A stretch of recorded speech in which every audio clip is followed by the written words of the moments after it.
Dulu waktu pertama datang, Mbah Kuncen sempat menghitung hari lahir saya. Rabu, berarti naftunya ke-7. Mas kawin seharusnya berkelipatan ke-7. Kalau 7.000, saya dapat 7 juta dari peri. Kalau 70.000, dapat 700 juta. Kalau 700.000, dapat 7 miliar. Kalau 7 juta, maka akan dapat 7 triliun. Tapi apa daya, saya hanya punya 130.000. Itu pun sudah dipakai buat beli sesajen. Maka mas kawinnya, saya hutang dulu. Setelah ijab kabul, saya diarahkan oleh Mbah Kuncen untuk tidur di bawah pohon besar itu, terlentang dengan kepala menghadap utara, seperti orang yang sudah meninggal. Saya diselimuti kain kafan oleh Mbah Kuncen. Beliau berpesan, kalau nanti kamu tidur, apapun atau siapapun yang datang, jangan lari. Saya pun berpikir, kalaupun lari, lari kemana? Kanan kiri sudah jurang, dan suasananya juga sangat gelap. Lari pun risikonya mati. Akhirnya Mbah Kuncen pulang, meninggalkan saya sendirian di situ. Saat itu sekitar jam 8 malam. Saya tahu, karena membawa jam tangan yang bisa menyala. Mbah Kuncen hanya membawa 1 buah senter kecil untuk turun dari bukit malam itu. Mbah Kuncen sudah pergi. Saya tinggal sendirian, dalam kondisi gelap, dingin, dan di tempat yang sangat angker. Jangankan bunyi keras, mendengar suara angin bertiup saja sudah membuat jantung saya berdebar-debar. Wajar saja, manusiawi, karena ini masih malam pertama saya di sana. Sekitar jam 11 malam, saya mendengar suara gogokan ular.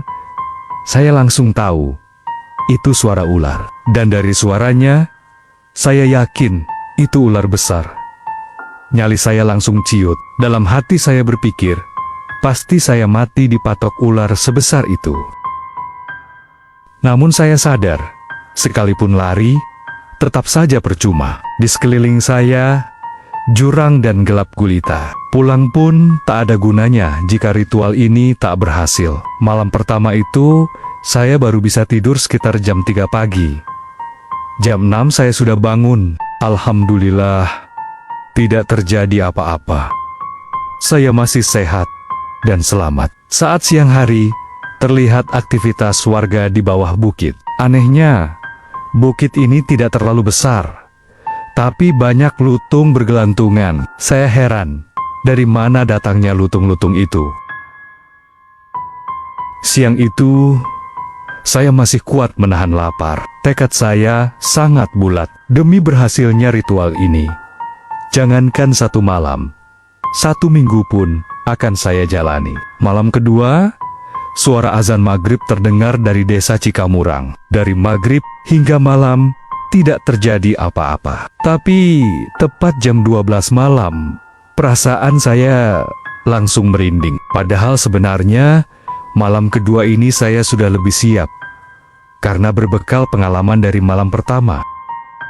Waktu itu saya duduk menghadap ke timur, menghadap sesajen. Saya tidak mengantuk, hanya capek dan lapar. Badan terasa lemas dan dingin. Tiba-tiba, suasana yang semula hangat berubah menjadi sangat dingin.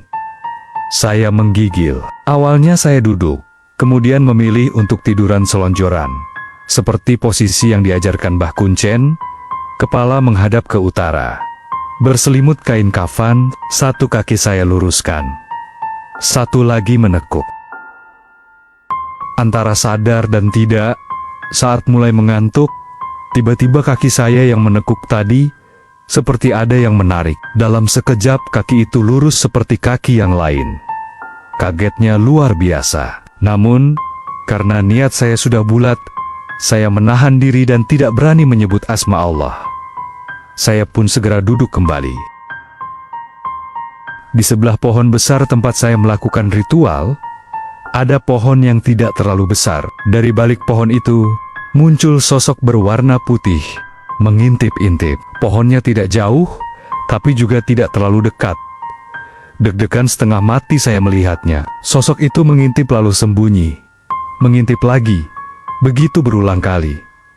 Saat saya perhatikan lebih jelas, ternyata itu pocong.